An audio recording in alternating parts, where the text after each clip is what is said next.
Hey, it's Ryan Randy. We're doing something brand new today. We're just tired of spotlights and product reviews, so we're going to put this skimmer together in real time and just share our actual thoughts on the brand new RSK Red Sea Skimmer. Yeah, you know, product reviews are boring and a snore fest, so we're going to give you our real thoughts on things like this Red Sea Skimmer here. This is the RSK 300, one of three models, the RSK 300, the 600, and the 900. And we're going to put it together, tell you some bullet points. We're going to talk about some features that it comes with, talk about cost, talk about maintenance, talk about you know, a whole bunch of other things that we think are valuable with this new product line here. And then we're actually going to put it to the test, you know. So let's get into it. All right, man, so this thing starts at like somewhere between 300 and 550 bucks. So it's right in the middle there between like all the other protein skimmers that run with the CJ pumps. Not the cheapest, not the most expensive either. So right in the middle. And for me, when I'm reviewing a protein skimmer, like I don't get real excited because it's just a plastic tube with a pump on it. Actually going through this one a little bit earlier when we were kind of looking at all the different features to it, I felt like it actually surpassed the tube with a pump on it threshold. And so it'll be kind of fun to explore what that is, man. But you know, the first thing I guess we'll start with is the pump itself, actually. Yeah, that's what we talked about anyway. Okay. All right, so this is a CJ driven pump, right? So CJ is an Italian made motor, and it's your typical needle wheel pump, comes with your more standard like bubble plate or whatnot on it. But what's one of the kind of cool pieces about this thing? Yeah, I mean, AC powered pump. CJ has been decades, approaching decades of just, you know, water moving pumps. They got return pumps and all that other, you know, a bunch of other different types of pumps, but they make a lot of skimmer pumps for different manufacturers. So there's got to be something to be said about if manufacturers of skimmers are choosing constantly the CJ pump to drive their skimmers, then there's something inherently quality about that. I guess when people ask me, I usually say one thing. CJ pump is an Italian-made pump made by a pump company. Yeah. Not made by somebody who ripped off a pump and brought it to China and was willing to make anything. These guys have expertise, decades plus of making pumps. So that is why the people who don't want to, or the manufacturers who don't want to deal with a whole bunch of returns and warranty stuff, go ahead and use a reliable pump. So that's why you see it so often everywhere. So the first thing I guess we'll say is all of the stuff beyond that, you know, kind of looking at some of the notable features here, is this thing is actually not made out of acrylic. It's made out of plastic, injection molded plastic, all of the pieces, and it is different than your standard like acrylic based you know, skimmer that's machined and then glued together. Yeah, I mean the continuity for each piece is there. So when you injection mold something, you're going to get the same exact size skimmer cup, the same exact size body, the base. I mean, every single one of these parts are injection molded. Yeah, you know, and when you're injection molding, it kind of gives you like, you're going to have to, you know, Red Sea's a pretty big company, so you kind of have to be able to do it in scale to be able to make all the little injection molded parts. But it gives you opportunity to create things that you can't create through, you know, CNC and, you know, machining it out. I guess the very first one I'll just say right here is the fact that they have a little plate here that allows you just to snap the guy right back on, you know, and so that allows you to, you know, just take it on and off without all the little nuts and whatnot. Right.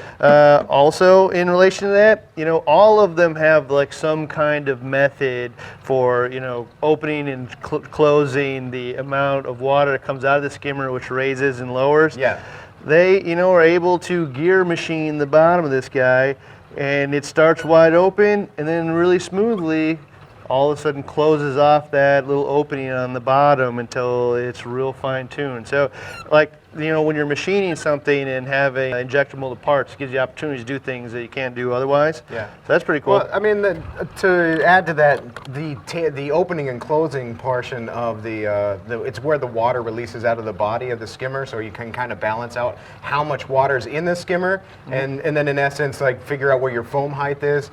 But it's tapered from wide open as it closes to more closed.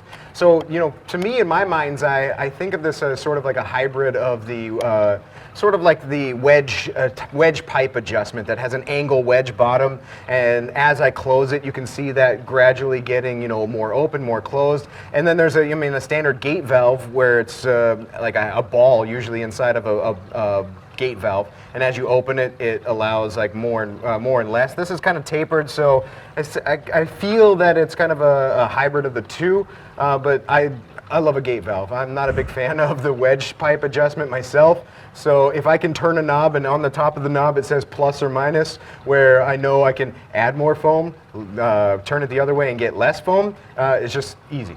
I agree. And the thing that I liked about it is not a ton of turns to be able to get from one point to the end. True. And so like with gate valves, often you're turning and turning and turning. You don't really have any idea, you know, where you are in that thing.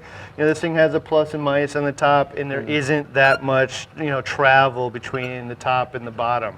So really easy adjustment. I think we're going to see that in just a minute, and we'll actually put it to the test. Yeah. But like so far, man, I'm telling you that it's coming together that way for me. And you know, one of the other things about it is this guy allows you to, you got to take the 4 thumb screws out on the bottom, but you can actually configure the pump to aim out this way in the front, out the front, or out the back here in any way, so that it fits inside of your sump in a different manner. You know, because there's going to be about an inch of it coming out the side or out the front of it once we assemble it. Yeah. And you know, depending on your sump configuration, you may need that inch, or it may be better to have the, you know, water coming in from a different angle than another. Like, what if I have my dosing pump there? I don't necessarily want it dosing right into there. So the fact that it allows me to do that. And then, you know, there was a cool part about this as well, is this guy right here. Yeah, So- this is pretty interesting. We were sitting here looking at the bubble plate in the bubble diffuser, and you can see there's little holes around the entire edge of the bubble diffuser here on the outer edge. And attached to it, when it comes with, is this little red block type piece that snaps into place. And it doesn't allow water, essentially it won't allow water back through that portion of the bubble diffuser.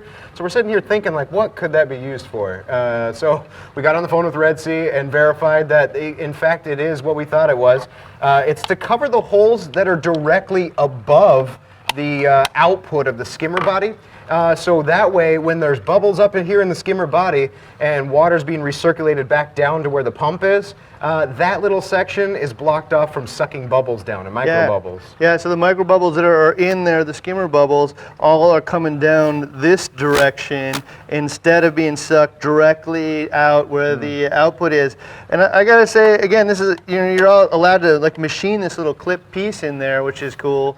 But also kind of shows that somebody was thinking about this when they were building it. You know, like, hey, we're gonna be able to configure this in multiple directions. We got to make sure that bubbles actually don't exit the skimmer. And so, you know, bravo, man. You got a little past a cylinder with a pump already, I think. I haven't seen that to date on another type of skimmer, so it's kind of a new way to think about the bubble situation. Literally, the way it went down is like, hey, I think that thing comes off, man. What could it be for? And you're like, do you think it's there to stop the bubbles that come out the back? Bravo, man. I know, like, I called Scott, and Scott said, yep, that's what it's for. And I'm like, you know, man, it's just nice to see people thinking about what they're building. So that was cool. Well, I mean, also talking about the bottom of the thing here, too, is underneath the pump, there's a little rubber piece that this sits on, and it's removable so you can clean it. But I mean, they thought about different ways to silence this thing, because okay, it's an AC powered pump.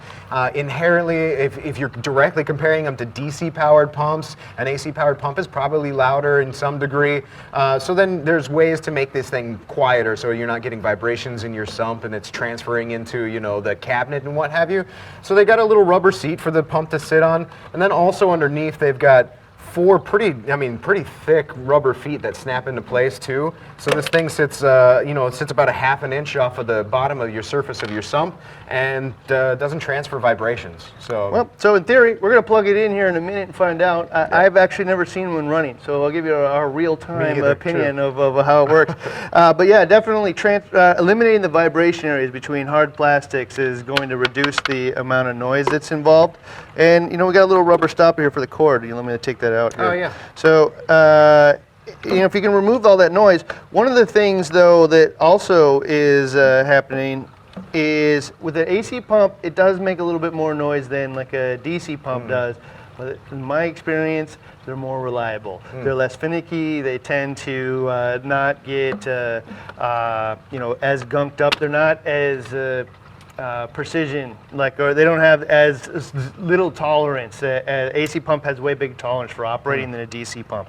Now, how did this thing fit in here? All right, I'll let you do it. Yep. So, yeah, we're going to assemble this thing, and we'll show you a couple other parts of how it goes together. But for me, again, for a DC pump, I like the quiet thing. So we'll see how quiet this guy is. But, I actually prefer longevity. I just want to be able to plug it in and work. I'm not always going to be adjusting a lot of elements and just a bubble, of the. Oh, there you go. There we go. Cool. All right, we're just coming together. Four screws.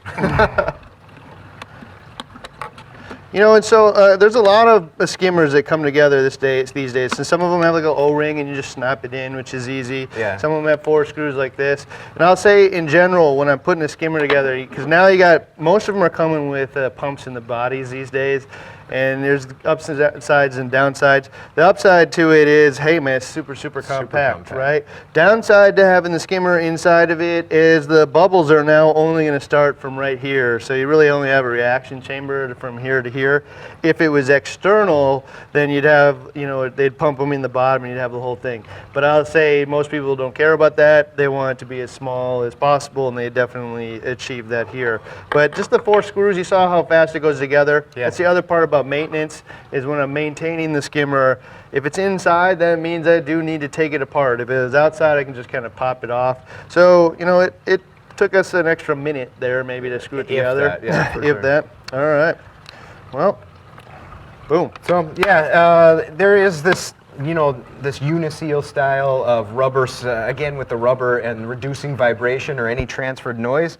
So you got this uniseal style type of way to put your venturi in, and then inside you actually get a rubber grommet that goes over the output of the pump or the input of the pump.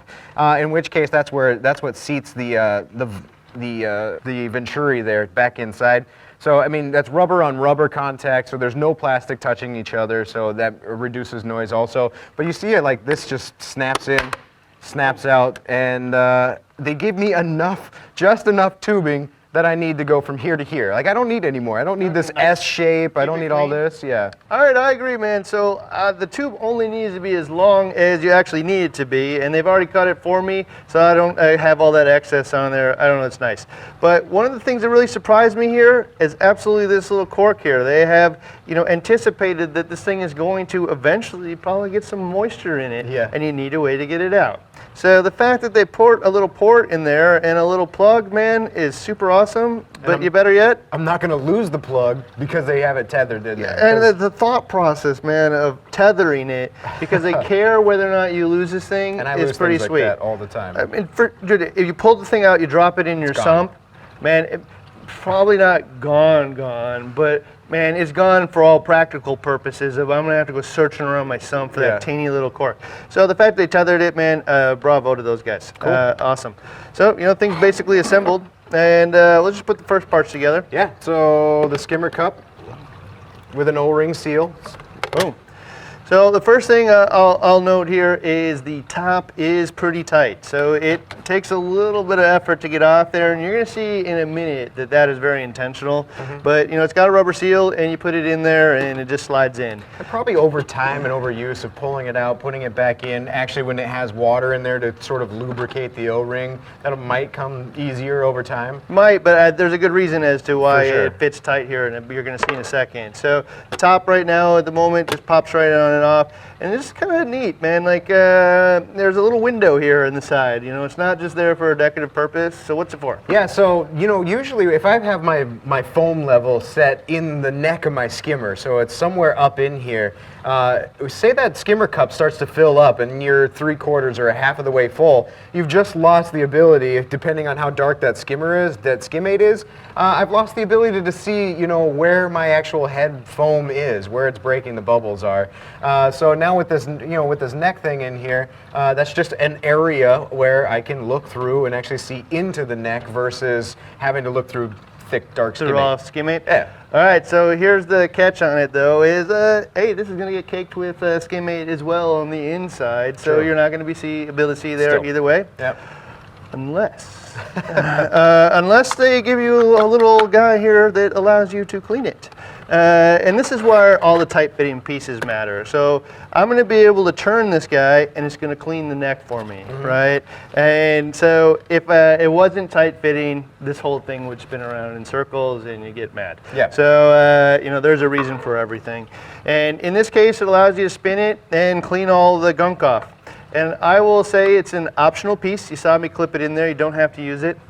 I'm going to say right now, optional to me sometimes means really cool in theory, and you don't actually use it. I don't know which case that's going to be here. We both had some concerns. Yeah, I know. I've never used an automatic neck cleaner, and that's usually the way that they come. Is like okay. So for those of you who love your automatic neck cleaners, or you know, had thought about it, I don't have to put this extra, Giant you motor. know, 5 inches or 6 inches of motor and to get the, you know, my neck clean. So there, yeah, I mean, that's a good selling point. But do I even use one? I've never used one before, but I'm interested in using one. So the theory is it's going to keep the neck clean, and because of that, all the stuff's going to rise at the top a little faster. I don't know, it's less friction or less, the organics maybe pop the bubbles or whatnot, who knows. But that's the theory, is if it's spinning all the time and you keep it clean all the time. In this case, it's not spinning all the time, but you can give it a little twist once a day or, you know, every now and then. Yeah. This is my concern, though, right off the bat. And so, and we'll see if this materializes. I'm sure that somebody already owns one of these things, can give some feedback in the comments or whatnot. True.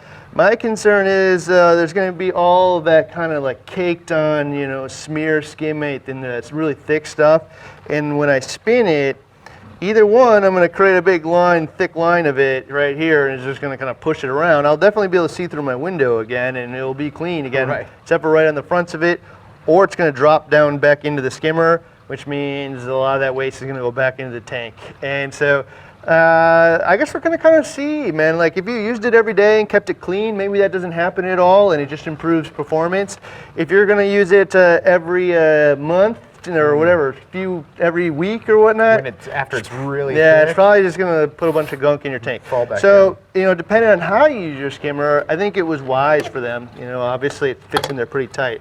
So, you know, it's wise for them to make this piece an optional piece. You do not have to use this thing, and you can just operate it like a normal skimmer. So either way, it'll be really interesting to see how that happens. You know, what's the other cool part right here? Okay, so a lot of the traditional skimmer cups have a port where I can drain the thing out. The only thing is like I have to source my own. I have to go find tubing and see if it fits, and maybe put, you know, how much do I put on there, elbows and stuff like that. So I've used it a couple of times. When I'd go on vacation, I'd hook one of these hoses up to my skimmer cup into a 5-gallon bucket, and then I can like know that should my skimmer get full, then it's going into a bucket instead of just overflowing and going into my tank. This one is included with, they say a meter, so about 3 feet of hose or so. And it's already clipped on there, comes out of the skimmer cup. It's all rubberized, so you can move it however you want. Nice little valve here that I can just drain it. I can pull it out of my, really good for under the cabinet, under the stand type situations where this thing is in the back or back in the corner or something. Pull this thing out and dump it into a cup, and I might not pull the cup off of my skimmer for quite some time. Yeah, all right, so let's think about that for just a second. I got this little spinny guy that goes in the top. Yeah. And I got my port right now. And so, like you said, a lot of those ports come with a plug in it, nobody ever uses it. You gotta get the right tube, nobody gets around it. This one now comes with a tube on it and a little knob or a valve on the back end, which allows me to empty it into a bucket as I see fit. But also, I don't really need to remove the cup to clean it anymore because I can clean it right here, right? And then I can drain it back into wherever I want to go. And so if I'm keeping the inside of the thing clean and I don't need to remove it anymore, in a skimmer in a sump underneath the tank, this has the potential to remove a lot of the work of, you know, operating your skimmer, right? You know, we'll see in, you know, real life whether or not that actually, you know, comes out that way. But it's pretty neat to think about the fact that I could just grab the tube, have it go into, some kind of throwaway container, old milk jug or something, and just dump it out, or maybe, like whatever, milk jug, just dump it in the toilet where it probably belongs. It's fish poop, right? So, I don't know. I think that's pretty cool. I think it's pretty cool. I'd actually use that portion of it for sure. Like I said, I'm on the fence about the neck cleaner thing. I'd try it out because I haven't used one before. But I mean, I bet you the community is going to decide in about 3 seconds whether or not they find this valuable, and if they're using it in the way that's described, which is, I'm no longer taking the thing apart. I'm just keeping it clean, and I'm dumping it into a milk jug and down the toilet. All right, so this is our first attempt at this kind of a review. So it's a little wonky. So we're gonna go move this table out of the way. I'm gonna move the water in, and we're gonna turn this thing on and see how loud it is. Yeah, for sure. All right, move the table, buddy. All right. So, while we're moving this stuff, it says operating depth is, which is kind of standard with a lot of skimmers, 6 to 8 inches of operating depth. Some skimmers go up to 9 inches, some skimmers go, down to, 5 inches or so, but 6 to 8 is pretty standard. And so I've got 7 inches of water here. I split the difference and picked the middle. Perfect. So we're going to let that body fill up. And I've got 100 milliliters of good old nice BRS 160 thick skim. That's from the 160 right here? From the 160. All right, so what we're going to do first is just give you a couple of comments on how much noise it makes. And in a little 20-gallon tank like this, I think it will make a little bit more noise than you'd hear like underneath your sump. But we will, make a comment on how it works. And then, for testing skimmers, I found the best thing to identify whether or not it can produce skimmate is dump skimmate in and have it remove it. So we're probably going to break for a couple of minutes and see, give it a little bit of a time lapse and watch it actually remove it, and come back and give you our final thoughts. But first, noise. Okay. All right, let's see. So far, nothing. All right, so this is already, I can tell you, amongst the quietest of the AC pump-driven skimmers out there. I'm not hearing this big hum. I'm not hearing any vibration transfer into the tank. I mean, we're talking a tank that's should have a lot of vibration echo because it's only a quarter of the way full. So I should be able to hear that type of stuff if it was there. But I don't hear it. I hear it, and the air, a lot of things, a lot of skimmers I've used before, the air intake is loud and air sucking noise, and that is even loud on its own, but I can't really hear that on my side. This I can tell you right now for sure. There is what I call an audible hum. There's no way that you're going to hear it outside of your sump, over any other noise that your sump is going to make. So I call this amongst the quietest AC pumps that I've heard, and thank God, because if I had to say it was super loud, Red Sea would have killed me, but we would have said it, man. So let's see. You just turn the little knob and adjust. Watch it rise up, and let's close it all the way, man. There it goes. Sweet. There you go, man. There's the cleaner in action. All right, so I'm going to say that this thing is super quiet, and I would use this in a living space within my home for sure.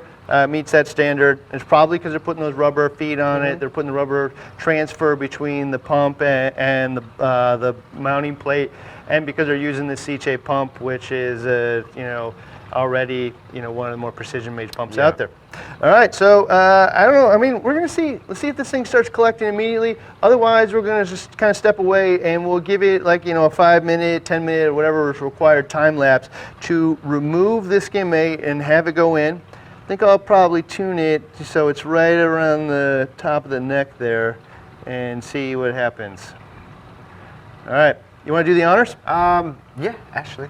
All right, man. I had to pour this out of the cup into this cup, which means I had it on my hands, so I might as well dump it in here. Yep. All right. Boom. So you'll see it. It's definitely in the water now. It's green. So hopefully it will start to remove all of that, and give us just a few minutes, man. We'll step back and we'll tell you how it went.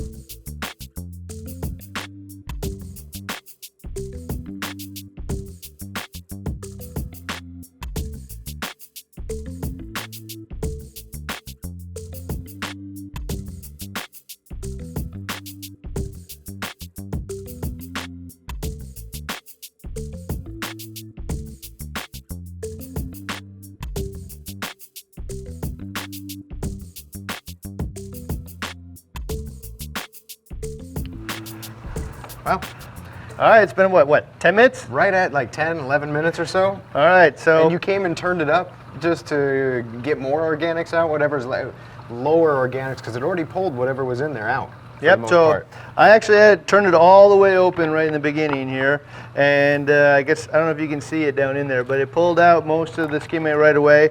You also might have seen in the video that right away when we put that level of organics in it, you started to see some micro bubbles coming out the bottom. But after it removed all those organics, all of a sudden that stopped, right? Yeah. And then, you know, here's a couple of things I'm going to tell you right off the bat. A, it's even quieter than when we first turned it on, right? That's true, yeah, You absolutely. can't even hear the thing. But two, and probably like settled in a couple of the pieces. But two here, it worked off the bat. I plugged it in and it started producing skimmate. Even when we dumped in a ton of skimmate, it started working the moment that we needed it to. Yeah. And then even better yet, like once it removed a whole bunch of that stuff, I'm able to come up and it's a lower concentration of it and just make an adjustment, and all of a sudden it's producing skimmate again for me in a lower concentration. Super easy adjustment. I mean, all in all, I give it a thumbs up. Yeah, I mean, so like you mentioned, a lot of people, you know, there's this skimmer break-in period that people talk about and things like that. A skimmer should work when you put it in there, at least start pulling organics out like we saw here. And it may be a lot of skimmate. Like we had the thing wide open and it was just boiling over. But I mean, you saw the amount of organics that was in the water column. I mean, if this is the first time you put a skimmer on your tank, I mean, the same could hold true. There could be a ton of dissolved organics in there. This thing's going to start working. But then over time, it will slowly calm down, and so will the skimmate production. So still producing foam too. So A couple other things we noticed while we were doing it. One is if you look right here, it says water level. I got it right. Yeah. It says 7 inches. Yeah, so not many skimmers actually, they leave it kind of like real vague for you to like figure out your own universe. This one's telling you, man, exactly where the water level should be for optimal performance of this thing.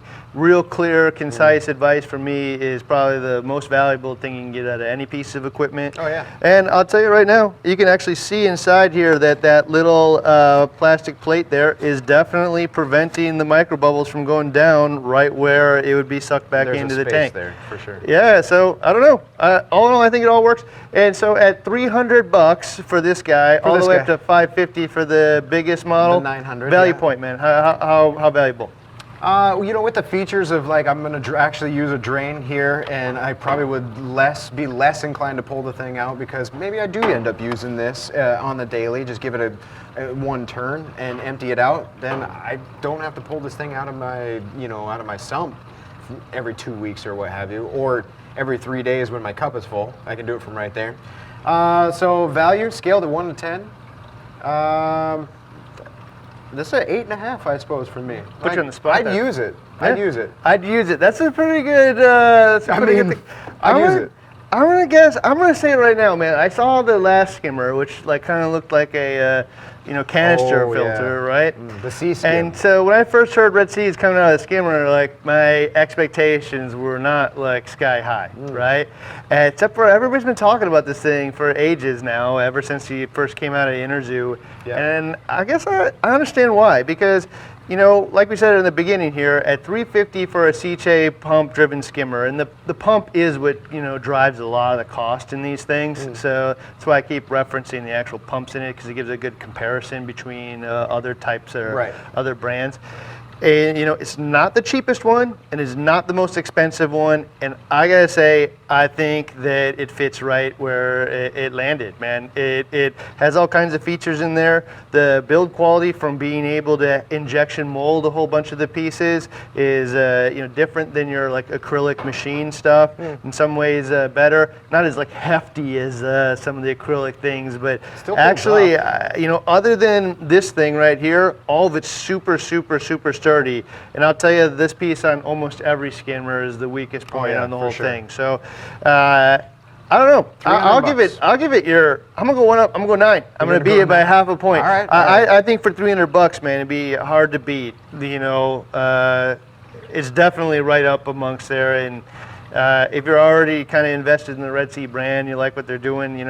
I like to give back to the manufacturers that I like. So not just Red Sea, but all of them.